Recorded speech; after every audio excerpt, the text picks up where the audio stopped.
شروع اللہ کا نام لے کر جو بڑا مہربان نہایت رحم والا ہے۔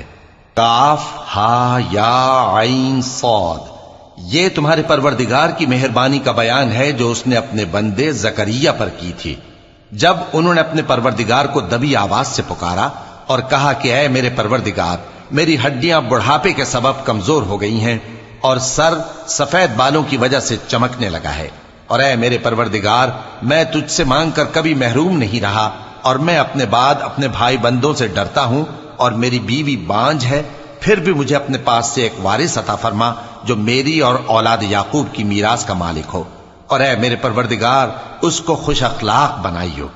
فرمایا اے زکریا، ہم تم کو ایک لڑکے کی بشارت دیتے ہیں جس کا نام یحییٰ ہوگا، اس سے پہلے ہم نے اس نام کا کوئی شخص پیدا نہیں کیا۔ انہوں نے کہا کہ پروردگار، میرے ہاں کس طرح لڑکا ہوگا جبکہ میری بیوی بانجھ ہے اور میں بڑھاپے کی اس حالت کو پہنچ گیا کہ سوکھ گیا ہوں؟ حکم ہوا کہ اسی طرح ہوگا۔ تمہارے پروردگار نے فرمایا ہے کہ مجھے یہ آسان ہے، اور میں پہلے تم کو بھی تو پیدا کر چکا ہوں اور تم کچھ چیز نہ تھے۔ کہا کہ پروردگار، میرے لیے کوئی نشانی مقرر فرما۔ فرمایا نشانی یہ ہے کہ تم صحیح و سالم ہوتے ہوئے 3 رات دن لوگوں سے بات نہ کر سکو گے۔ پھر وہ عبادت کے حجرے سے نکل کر اپنی قوم کے پاس آئے تو ان سے اشارے سے کہا کہ صبح و شام تسبیح کرتے رہو۔ فرمایا اے یحییٰ، ہماری کتاب کو مضبوطی سے تھامے رہو، اور ہم نے ان کو لڑکپن ہی میں دانائی عطا فرمائی تھی اور اپنے پاس سے شفقت اور پاکیزگی دی تھی، اور وہ پرہیزگار تھے، اور وہ اپنے ماں باپ کے ساتھ نیکی کرنے والے تھے اور سرکش اور نافرمان نہیں تھے۔ اور جس دن وہ پیدا ہوئے اور جس دن وفات پائیں گے اور جس دن زندہ کر کے اٹھائے جائیں گے ان پر سلام ہے۔ اور کتاب یعنی قرآن میں مریم کا بھی تذکرہ کرو، جب وہ اپنے لوگوں سے الگ ہو کر مکان کے مشرقی حصے میں چلی گئیں، پھر انہوں نے ان کی طرف سے پردہ کر لیا تو ہم نے ان کی طرف اپنا فرشتہ بھیجا، سو وہ ان کے سامنے ایک خوبصورت مرد کی صورت میں آیا۔ مریم بولی کہ اگر تم پرہیزگار ہو تو میں تم سے بچنے کے لیے رحمان کی پناہ لیتی ہوں۔ فرشتے نے کہا کہ میں تو تمہارے پروردگار کا بھیجا ہوا یعنی فرشتہ ہوں، اور اس لیے آیا ہوں کہ تمہیں پاکیزہ لڑکا بخشوں۔ مریم نے کہا کہ میرے ہاں لڑکا کیوں کر ہوگا جبکہ مجھے کسی مرد نے بطور شوہر چھوا تک نہیں اور میں بدکار بھی نہیں ہوں۔ فرشتے نے کہا کہ یوں ہی ہوگا۔ تمہارے پروردگار نے فرمایا کہ یہ مجھے آسان ہے اور میں اسے اسی طریق پر پیدا کروں گا تاکہ اس کو ہم لوگوں کے لیے اپنی طرف سے نشانی اور ذریعہ رحمت بنائیں، اور یہ کام مقرر ہو چکا ہے۔ چنانچہ وہ اس بچے کے ساتھ حاملہ ہو گئیں اور اسے لے کر ایک دور جگہ چلی گئیں۔ پھر درد ذہ ان کو کھجور کے تنے کی طرف لے آیا، کہنے لگیں کہ کاش میں اس سے پہلے مر چکتی اور بھولی بسری ہو گئی ہوتی۔ تب ان کے ٹیلے کے نیچے کی جانب سے فرشتے نے ان کو آواز دی کہ غمناک نہ ہو، تمہارے پروردگار نے تمہارے نیچے ایک چشمہ پیدا کر دیا ہے، اور کھجور کے تنے کو پکڑ کر اپنی طرف ہلاؤ، وہ تم پر تازہ عمدہ کھجوریں گرائے گا، تو کھاؤ اور پیو اور آنکھیں ٹھنڈی کرو۔ اگر تم کسی آدمی کو دیکھو تو کہنا کہ میں نے اللہ کے لیے روزے کی منت مانی، تو آج میں کسی آدمی سے ہرگز کلام نہیں کروں گی۔ پھر وہ اس بچے کو اٹھا کر اپنی برادری والوں کے پاس لے آئیں۔ وہ کہنے لگے کہ مریم، یہ تو نے برا کام کیا۔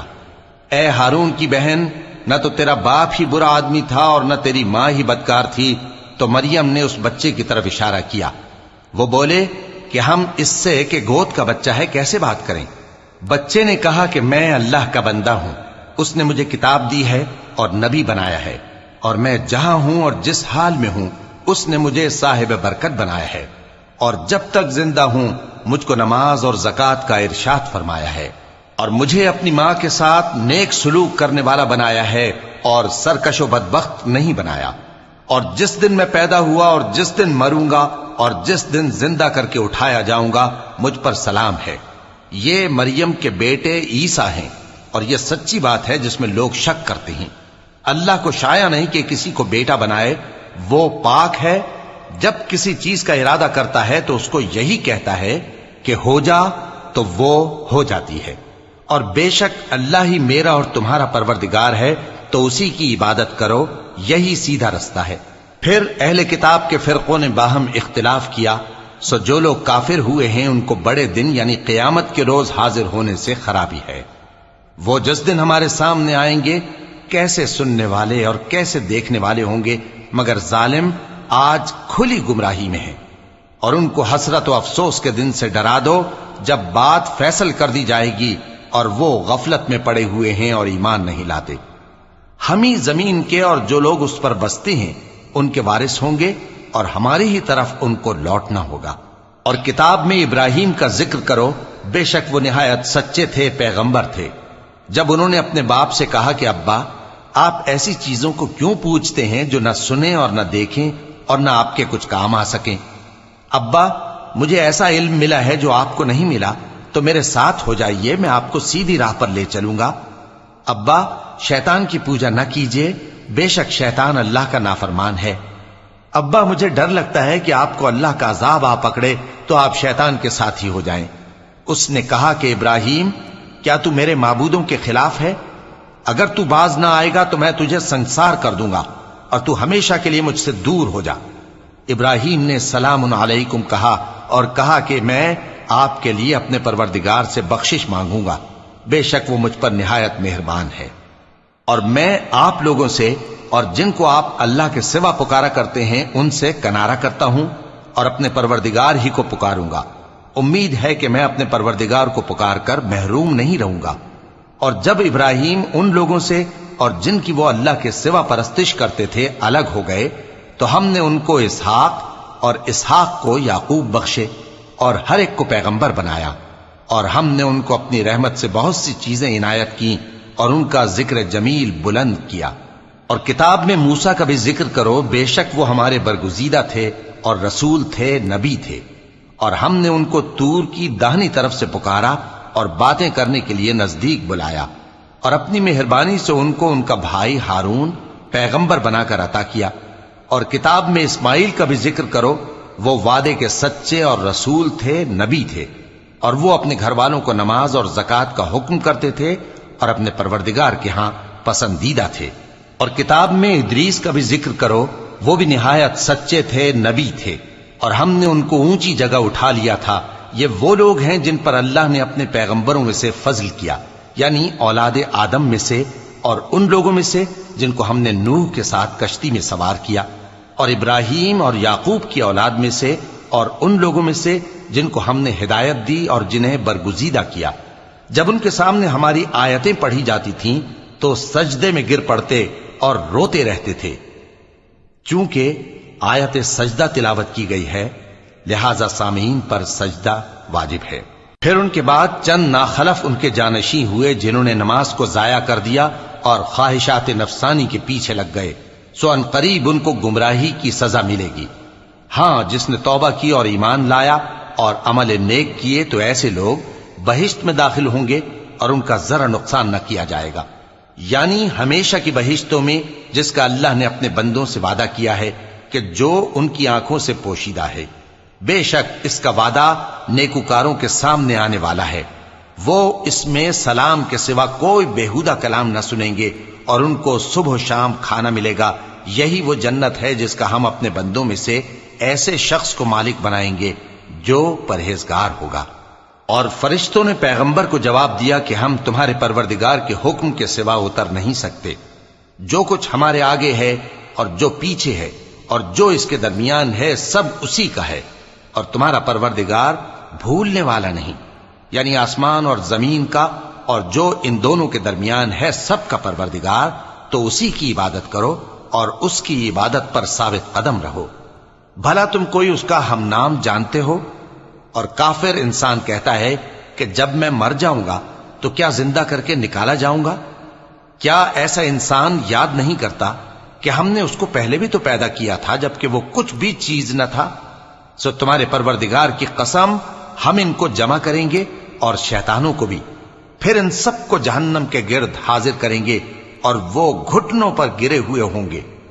پھر ہر گروہ میں سے ہم ایسے لوگوں کو کھینچ نکالیں گے جو رحمان کے مقابلے میں سخت سرکشی کرتے تھے، پھر ہم ان لوگوں سے خوب واقف ہیں جو اس میں داخل ہونے کے زیادہ لائق ہیں، اور تم میں سے کوئی شخص نہیں مگر اسے اس پر گزرنا ہوگا، یہ تمہارے پروردگار پر لازم ہے، مقرر ہے۔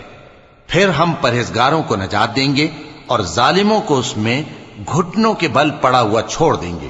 اور جب ان لوگوں کے سامنے ہماری آیتیں پڑھی جاتی ہیں تو جو کافر ہیں وہ مومنوں سے کہتے ہیں کہ دونوں فریق میں سے مکان کس کے اچھے اور مجلسیں کس کی بہتر ہیں، اور ہم نے ان سے پہلے بہت سی امتیں ہلاک کر دیں، وہ لوگ ان سے ٹھاٹ باٹ اور نمود و نمائش میں کہیں اچھے تھے۔ کہہ دو کہ جو شخص گمراہی میں پڑا ہوا ہے رحمان اس کو آہستہ آہستہ مہلت دیا جاتا ہے، یہاں تک کہ جب اس چیز کو دیکھ لیں گے جس کا ان سے وعدہ کیا جاتا ہے، خواہ عذاب اور خواہ قیامت، تو اس وقت جان لیں گے کہ مکان کس کا برا ہے اور لشکر کس کا کمزور ہے۔ اور جو لوگ ہدایت یاب ہیں اللہ ان کو زیادہ ہدایت دیتا ہے، اور نیکیاں جو باقی رہنے والی ہیں وہ تمہارے پروردگار کے ہاں صلے کے لحاظ سے خوب اور انجام کے اعتبار سے بہتر ہیں۔ بھلا تم نے اس شخص کو دیکھا جس نے ہماری آیتوں سے کفر کیا اور کہنے لگا کہ اگر میں ازسر نو زندہ ہوا بھی تو یہی مال اور اولاد مجھے وہاں ملے گا؟ کیا اس نے غیب کی خبر پالی ہے یا اللہ کے یہاں سے عہد لے لیا ہے؟ ہرگز نہیں، یہ جو کچھ کہتا ہے ہم اس کو لکھتے جاتے اور اس کے لیے آہستہ آہستہ عذاب بڑھاتے جاتے ہیں، اور جو چیزیں یہ بتاتا ہے ان کے ہم وارث ہوں گے، اور یہ اکیلا ہمارے سامنے آئے گا، اور ان لوگوں نے اللہ کے سوا اور معبود بنا لیے ہیں تاکہ وہ ان کے لیے موجب عزت ہوں۔ ہرگز نہیں، وہ معبود ان کی پرستش سے انکار کریں گے اور ان کے دشمنوں مخالف ہوں گے۔ کیا تم نے نہیں دیکھا کہ ہم نے شیطانوں کو کافروں پر چھوڑ رکھا ہے کہ وہ ان کو خوب اکساتے رہتے ہیں؟ تو تم ان پر عذاب کے لیے جلدی نہ کرو کہ ہم تو ان کے لیے دن شمار کر رہے ہیں۔ جس روز ہم پرہیزگاروں کو رحمان کے سامنے بطور مہمان جمع کریں گے اور گناہگاروں کو دوزخ کی طرف پیاسے ہانک لے جائیں گے، تو لوگ کسی کی سفارش کا اختیار نہ رکھیں گے مگر جس نے رحمان سے اقرار لے لیا ہو، اور کہتے ہیں کہ رحمان بیٹا رکھتا ہے۔ ایسا کہنے والوں، یہ تو تم بری بات زبان پر لاتے ہو۔ قریب ہے کہ اس جھوٹ سے آسمان پھٹ پڑیں اور زمین شق ہو جائے اور پہاڑ پارا پارا ہو کر گر پڑیں کہ انہوں نے رحمان کے لیے بیٹا تجویز کیا، اور رحمان کو شایع نہیں کہ کسی کو بیٹا بنائے۔ ہر شخص جو آسمانوں اور زمین میں ہے رحمان کے روبرو بطور بندہ ہی آئے گا۔ اس نے ان سب کو اپنے علم سے گھیر رکھا اور ایک ایک کو شمار کر رکھا ہے، اور یہ سب قیامت کے دن اس کے سامنے اکیلے اکیلے حاضر ہوں گے۔ اور جو لوگ ایمان لائے اور عمل نیک کیے رحمان ان کی محبت مخلوقات کے دل میں پیدا کر دے گا۔ اے پیغمبر صلی اللہ علیہ وآلہ وسلم، ہم نے یہ قرآن تمہاری زبان میں آسان بنا کر نازل کیا ہے تاکہ تم اس سے پرہیزگاروں کو خوشخبری پہنچا دو اور جھگڑالوؤں کو ڈر سنا دو، اور ہم نے ان سے پہلے بہت سے گروہوں کو ہلاک کر دیا ہے۔ بھلا تم ان میں سے کسی کو دیکھتے ہو یا کہیں ان کی بھنک سنتے ہو؟